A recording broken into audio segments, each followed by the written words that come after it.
How's it going, everyone? It is Only here. Welcome back to another video. As always, man, Xbox, I feel, just killed it. I feel like that was honestly their best conference yet. Let's talk about it, go over everything they announced, and overall give a verdict on it because what a show that was, and going forward, it's going to be hard to top. So yeah, Xbox pretty much gave everything they had. I'm going to go over everything. Obviously, by the tone of my voice, you could tell I'm really excited. There's a lot of games that I personally were looking forward to, things like From Software's next game and Dying Light 2, but let's just go over everything. So I guess we need to talk about the opener because I feel like a lot of people are passing this out. A lot of people pretty much are not talking about what happened in the beginning. Halo obviously is getting a new installment, which looked a lot different. Like, a lot of people in my Discord were just contemplating whether this was like a new IP or something we already knew about, and it ended up being the leaked Halo Infinite. So yeah, we don't really know what to go by off that. Clearly it's going to be like a 2019 title probably, given that vague teaser. I guess this was just their way of telling us, Halo's obviously returning, and hopefully it's a new game that's going to be actually taking risk and doing something different, and hopefully bringing us back to those good old Halo days where the game was at its prime. 343 is also developing it, by the way. I guess, let's go for the middle. I don't want to jump around. I guess we'll start with From Software as well. Obviously, this was like a big one. I kind of predicted that they would be here due to like some leaks, given that Twitch kind of leaked some stuff that they did. A lot of surprising things that I came out of From Software's Shadows Die Twice. The full name is Sekiro Shadows Die Twice, so that's a pretty cool name. Shadows Die Twice was obviously like the sub name that they gave back at the Game Awards. Things about Sekiro that I was really impressed by. It looks a lot different from anything we expect From Software to really do. When you think of From Software games, you think of obviously like Dark Souls, where it's slow and you're playing really strategically.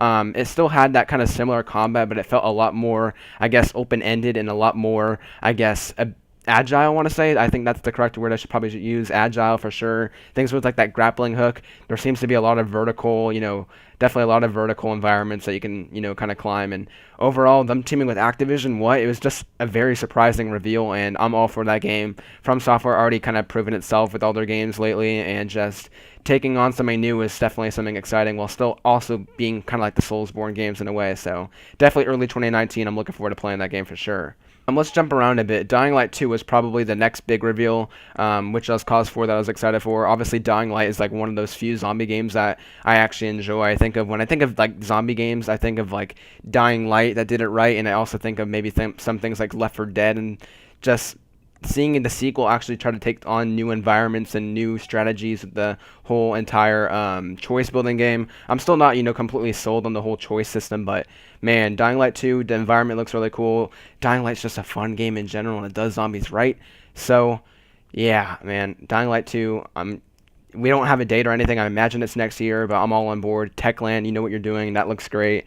And it's giving me memories of 2015 and playing Dying Light with my friends, so I can't wait for Dying Light 2. Just Cause 4 was obviously leaked. I guess there's not really much notable here other than the game looks really good, and it's coming out this year, which is also very exciting. Kind of disappointed that they haven't really hinted about anything about multiplayer related, so, to me that was always like the big gap that Just Cause kind of didn't have, and it left for the community to actually, make multiplayer unofficial, so a little bit of a bummer there, but we still don't know all the details, so hopefully as E3 rolls around and we get more details, hopefully that'll be cleared up. But Just Cause 4 looks pretty cool, and yeah, it's not the game I'm looking forward to the most out of that press conference, but Just Cause is a game that you have a lot of fun with, and hopefully, from what we see in the future, hopefully it's a good game. Definitely a really cool reveal that Xbox got there, so yeah. Shadow of the Tomb Raider, I'm not really going to talk about this. It's just more Tomb Raider. We didn't really see too much about the game.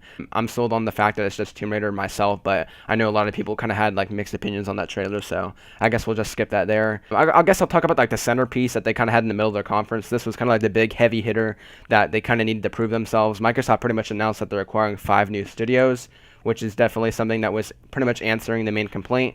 We need more exclusive games, and this was their way of saying, going forward, we're going to be actually trying to push, these studios and obviously acquire more studios and focus on that whole first-party department. So they first came out and said the initiative will be one of the first studios that are acquiring. It was like it's being led by like the former head of Crystal Dynamics, which is pretty interesting. Hopefully they can make some pretty cool games out of that. Undead Labs recently just came out with State of Decay 2. They just acquired them. Also Compulsion Games, We Happy Few. Ninja Theory was the big surprising one. They made the recent Devil May Cry game, and they also made Hellblade to give even recent, more memory there. Hellblade. So that came to Xbox second, like it came to Xbox after PlayStation. So that was definitely a very surprising one to me. I think that's a great move on their part if you're looking at it from just objectively. Ninja Theory is a great get for them, and that's awesome that they were able to acquire them, and just good for them. I think it's a good thing for Xbox, and I think it's a good thing for Ninja Theory because growing as a team, that's definitely going to be exciting, hopefully. So. Yeah, and the last one's kind of not that exciting, but they acquired Playground Games, the creators of Forza, so now it's kind of locked in stone. It's kind of similar to like the relationship that Quantic Dream has, with PlayStation. So pretty cool to see that they actually have formally acquired these studios, and we can expect big things hopefully from them in the future regarding Xbox. Gears of War got 3 new games. It got Gears Pop, which I think is pretty interesting. I thought that was at first the tactical game that was rumored, but apparently it's not. It's going to be a completely standalone thing. I'm not sure what that is. It kind of looked like Mario Rabbids in that way, that they're kind of like taking a weird spin-off way of like, a big franchise. At least that's what I thought. They announced like a PC game that was kind of like strategic, the one that was like previously rumored, and then they gave a lot of details on Gears 5, or at least quite an extensive look on it, and that's coming out in 2019, which looks really exciting. Of course, all these games that they listed are coming to PC. They're still doing that Xbox PC initiative, but 3 Gear games, they're quite a lot. I mean, there's not much to really say about these 3 Gear games in particular, since we just seen vague 2 trailers on 2 of them, and then we got quite an extensive look at Gears 5. Gears 5 looks really good. Obviously, that's a standout for me because that's the actual next fully fledged Gears game. Gonna look forward to seeing more of that in the future. I'm all on board on Gears 5. Honestly, that game looks really good, and in that department, obviously we have to still see about Gears Pop. That's going to be a little bit of a one that you kind of need to prove. I think that's definitely like the one that people are the least excited about. But Gears 5 has everyone excited, and it's an exclusive. They kind of need that going forward. We needed to know what games were going to come out in the future, and obviously, while we want new IPs, I think Gears is definitely one of their strongest franchises, and if it's good, it's good. And yeah, overall, it's exciting to have another game to be added to the list, but it still needs to prove itself, obviously. Of course, you have your small things, like we got a small glimpse at Fallout 76, which you can't really comment on because we don't know much about it yet still. Division 2 got gameplay. To me, honestly, it looks a lot like the Division 1. I was kind of disappointed about that. Seems like typical Ubisoft demo. It looks all, good, but when it comes out, it's going to be a different story. So, to me, Division is kind of like the game I need to play before I kind of judge, so not really excited about that. I guess that just leads us with the last 2 announcements that I kind of wanted to save near the end. Devil May Cry 5, which was a big surprise, and Cyberpunk. So I guess I'll tackle Devil May Cry 5 first. Holy hell. We thought that was going to be at Sony's, and it came out of the gates running, and everybody was pretty much shocked. I don't think any leak or any hint or any rumor like that previously hinted towards it anyway being associated with Microsoft. But yeah, Capcom surprised us. Usually they did the whole Sony thing, like they did with Resident Evil, and like they did last year with Monster Hunter World, and this year they're teaming up with Xbox for the reveal. Obviously, it's going to be, of course, multi-plat. That was a big get for them. That's a big game that is definitely near a market that they don't really have. Capcom and Sony are obviously that tied relationship, but they came out with Xbox, and it was a great change. I think if one thing Xbox kind of needed to tackle, as well as their whole first-party department, it's getting more of a variety of games, not the same kind of games. You saw that with like some of the Bandai Namco games they showed off there, and also with Devil May Cry 5 with Capcom's relationship with them. So good on the Xbox team for getting that. That was a big get for them. And while there is some mixed reactions about Devil May Cry 5 in terms of what it details, I think everybody overall is excited that Dante's returning in the traditional form of a new game, since it's been a while since Devil May Cry 4, and early 2019 as well, I believe. That's just great. I'm looking forward to that as well. Can't wait. Alongside Bayonetta as well, like Bayonetta 3 and Devil May Cry 5, just awesome. Cyberpunk, I'm going to be honest, I liked the trailer a lot, but I was kind of disappointed in the fact, I don't know, CD Projekt Red is, obviously a big name out there, and I was really excited about what we saw from, just hearing about them, but the trailer, I still need to be convinced a lot. Gameplay is going to be crucial, but just the fact that it's been 5 years since we saw that first tease back at 2013, obviously Cyberpunk ending the show, it almost seemed like it wasn't even going to be at the show until they did the whole fake out reveal at the very end with the hacked. It was a great, kind of conclusion to the Xbox presser. I'm having a little bit of mixed thoughts. I kind of want to sleep on it and watch the trailer a couple more times before I give, too concrete details, but definitely it looks a lot like Ready Player One, and like inspired at least. Yeah, it kind of has like that Watch Dogs 2 kind of vibe to it. There's a lot of different vibes I got from it, and I'm looking forward to seeing more, but so far it has me intrigued. I guess that's the perfect word to say. I'm intrigued by it. Not good or bad, it's just intrigued by it, I guess I'd say. So I want to see more of it, but either way, Cyberpunk is a big name.